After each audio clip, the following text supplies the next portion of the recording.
Salut tout le monde et dans la vidéo de ce mois-ci, j'ai une mauvaise nouvelle à vous annoncer. Oh oui, oui, on commence comme ça, direct. Non, plus sérieusement, tel que vous me voyez, là, je suis en train de m'enregistrer depuis mon nouvel appartement que je vais occuper pour les 2 ans à venir minimum dans le cadre de mes nouvelles études. Parce que oui, je suis à nouveau étudiant et ça, c'est une bonne nouvelle. Transition confetti! Non, sérieusement, c'est cool d'être de nouveau étudiant et tout, mais le souci de cette bonne nouvelle, c'est qu'elle est à l'origine de la mauvaise nouvelle. En effet, avec ces nouvelles études qui risquent d'être extrêmement chronophages et extrêmement exigeantes, je risque de ne plus avoir trop le temps de faire des vidéos sur YouTube. Bon, vous savez quoi? On va reprendre tout depuis le début et dans l'ordre, comme ça on est sûr que j'oublie rien et que tout le monde comprend bien. Tout a commencé le jour où on a fait l'état des lieux de l'appartement avec mes parents. Alors, je comptais pas m'installer dès ce jour-là, mais on en a profité pour amener quelques affaires, commencer un petit peu à organiser le rangement dans l'appartement avec les affaires qu'on avait déjà. Et on en a profité du coup pour prendre rendez-vous avec l'école pour pouvoir visiter un petit peu l'établissement. Alors, tout va bien, on installe l'appartement tranquille. Quand on a fini plutôt tard dans la journée d'ailleurs, on se dirige tout doucement vers l'école pour aller la visiter. Et la personne qui nous fait visiter l'école, c'est le directeur lui-même, donc ça c'est cool, donc on a vraiment quelqu'un qui connaît bien l'établissement et tout. Donc on fait la visite, voilà, il nous montre les salles de montage, les salles de projection et tout, il nous fait faire le tour de l'école. Et vient le moment de finir la visite de l'école, et là le directeur nous installe dans une des salles qu'on a visitées, qui est une salle de projection. Il commence à me poser des questions parce qu'il veut savoir pourquoi je veux faire ce BTS audiovisuel option montage, parce que c'est pour ça que j'étais venu à la base. Mais le truc, c'est que au bout de 5 minutes, en analysant les réponses que je lui donne, il se rend compte et il me fait me rendre compte que le BTS, c'est pas fait pour moi. Voilà, cash, comme ça, hein, le BTS, c'est pas fait pour toi. Bien évidemment, il se contente pas de me dire que je suis pas fait pour faire un BTS, parce que voilà, un BTS, c'est très technique et que moi, d'après ce que j'ai répondu, j'ai plus un esprit artistique et c'est quelque chose avec lequel je suis d'accord avec lui. Non, par-dessus, il me propose un autre cursus, un cursus plus adapté pour moi. Ce cursus, c'est un titre RNCP, donc Registre national des compétences professionnelles, de réalisateur-monteur. Alors, il y a beaucoup d'arguments en faveur de ce fameux titre RNCP, et d'ailleurs, pour être parfaitement honnête, il n'y a que 2 défauts. Le premier défaut, c'est qu'on va aussi apprendre un petit peu tout ce qui est métier de la production, donc réserver un terrain, budgétiser le projet, etc. Et ça, c'est pas des trucs qui m'intéressent forcément, mais bon, ça va, j'ai un petit peu d'expérience là-dedans dans d'autres domaines grâce aux études que j'ai déjà fait. Et c'est qu'en deuxième année de toute façon. La première année, ça va vraiment être une année centrée vraiment artistique, donc on n'aura pas à se taper tout ce qui est production, donc ça peut aller. Et le deuxième défaut qui fait que je doute de pouvoir tenir le rythme de publication de vidéos YouTube l'année prochaine et l'année d'encore après, c'est le fait que c'est un cursus qui va être extrêmement chronophage et exigeant. Le directeur lui-même a promis que certains projets nous feraient faire des nuits blanches. Parce que oui, en fait, le cursus de réalisateur-monteur, ce fameux titre RNCP, c'est un truc dans lequel on va faire beaucoup, beaucoup, beaucoup de projets. C'est genre, il y a 16 projets à mener sur les 2 ans, donc ça fait 8 projets par an. Et du coup, tout cet investissement que le cursus va demander, bah, c'est forcément de l'investissement que je vais pas pouvoir fournir à mes projets sur YouTube. Donc voilà, je ne suis pas sûr de pouvoir publier des vidéos sur YouTube l'année prochaine et l'année d'encore après, en tout cas pas de manière régulière. Et donc, il faut pas s'attendre à ce qu'il y ait du contenu sur ma chaîne pour les 2 années à venir.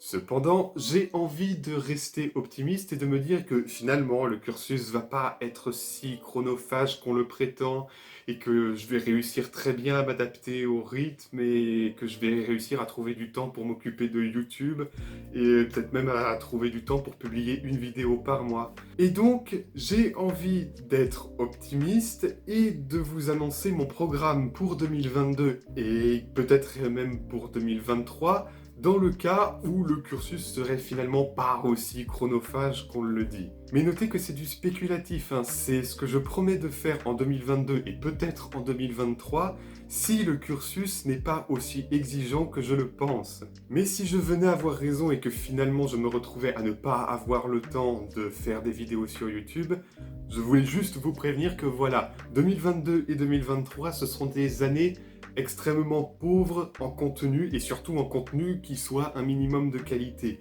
La seule promesse, c'est que je continuerai à faire les vidéos anniversaires de la chaîne, hein, celles que je publie le 2 avril de chaque année, parce que voilà, ce sont des vidéos dans lesquelles je me confie un petit peu plus et comme je l'ai déjà expliqué sur la vidéo J'ai un problème, cette chaîne YouTube c'est finalement plus thérapeutique, c'est quelque chose que je ressens, que je sens que j'ai besoin de faire et que du coup voilà, j'en profite pour me confier, pour parler de petits problèmes, ça m'aide à me sentir mieux.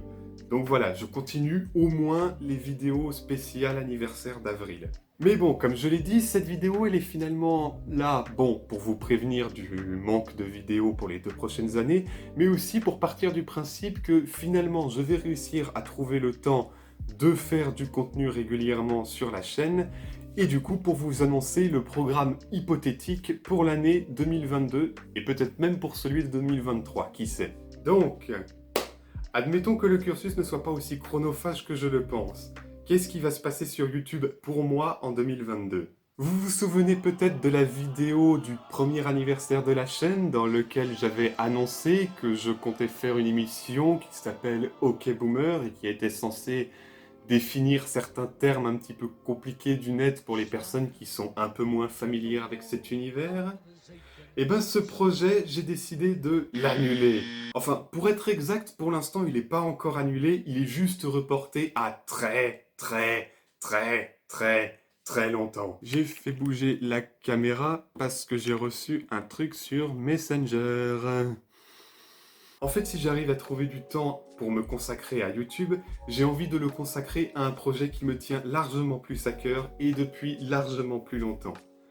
Si vous me suivez depuis mes débuts sur YouTube, vous devez déjà savoir de quoi il s'agit. Le fameux projet RIP Chronicles. C'est à ça que j'ai envie de me consacrer.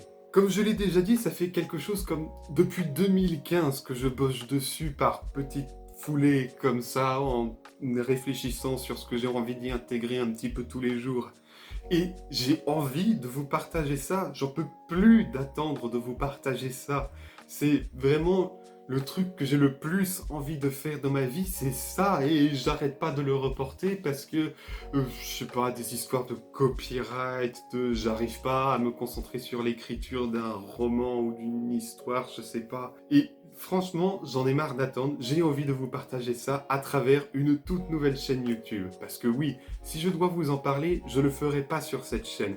Je le ferai sur une toute nouvelle chaîne que je lancerai en janvier 2022. Comme je l'ai dit dans une ancienne vidéo, il me semble, cette chaîne s'appellera Les Chroniques de Régulus, l'univers RIP, et ce sera une vidéo qui présentera l'univers RIP et sa mythologie en général. Et en plus, je pense avoir trouvé le format parfait pour faire ça. Un mélange de faux documentaires et de faux témoignages. C'est-à-dire que je compte vous présenter les éléments mythologiques de cet univers fictif, comme si c'était une véritable religion qui existe et tout. Tout en précisant au début de chaque vidéo que voilà, c'est de la fiction, les propos de la vidéo ne reflètent pas les véritables avis et opinions de son créateur, à savoir moi. Je veux dire, c'est censé être des vidéos internet qui présentent un univers mythologique fictif. C'est de la fiction, de la pure imagination. J'ai pas la volonté de créer une secte ou quoi, hein. Et donc ces faux documentaires seront principalement un assemblage de faux témoignages qui auront pour but de vraiment ancrer cette mythologie dans la réalité comme si c'était une vraie religion et que des gens y croient, qu'il y a des archéologues qui bossent dessus, etc. Je compte publier quelque chose comme une vidéo par mois sur cette nouvelle chaîne et chaque vidéo sera consacrée à l'un des 10 plus importants dieux de cette mythologie. Et là vous allez me dire, mais t'es con, il y a 12 mois dans une année, tu peux pas présenter que 10 dieux en faisant une vidéo par mois. Et ben c'est tout simplement parce qu'il y aura 2 vidéos qui ne seront pas consacrées à présenter les 10 avatars. Parce que oui, les 10 plus importants dieux dont je parle depuis tout à l'heure, je les appelle les avatars. Et donc ces 2 vidéos, si elles parlent pas des avatars, elles parlent de quoi? Eh ben, il y aura déjà la première vidéo qui sera destinée à présenter le projet dans sa globalité et qui fera un petit pitch sur comment l'univers est né. Ce sera une présentation de la genèse, en fait. Et la deuxième vidéo, elle sera tout simplement consacrée à 2 dieux qui sont encore plus importants que les 10 avatars cités précédemment. Et ces 2 dieux, on les appelle les Armageddons. Donc voilà, on aura d'abord la vidéo présentation du projet et de la genèse, une vidéo présentant les 2 Armageddons en même temps, et puis ensuite on aura les 10 autres vidéos de l'année qui présenteront chacune les 10 avatars. Enfin ça, c'est si j'arrive à trouver du temps à accorder à YouTube. Encore une fois, il n'y a rien de plus incertain. Cependant, je vous donne quand même rendez-vous en décembre parce que ce sera le 2 décembre qu'on sera fixé sur est-ce que je peux faire des vidéos en 2022 ou pas. En effet, la vidéo de décembre pourra prendre 2 formes différentes. Et j'ai fait beaucoup trop de fois ce geste dans la même vidéo. Ce sera soit une bande-annonce qui annonce la création de la nouvelle chaîne, soit une bête vidéo musicale. Je vous laisse deviner laquelle signifie quoi. En tout cas, moi je croise les doigts pour que ce soit une bande-annonce et il ne me reste plus qu'à vous remercier d'avoir regardé cette vidéo. C'était Seth Serafino, programme terminé.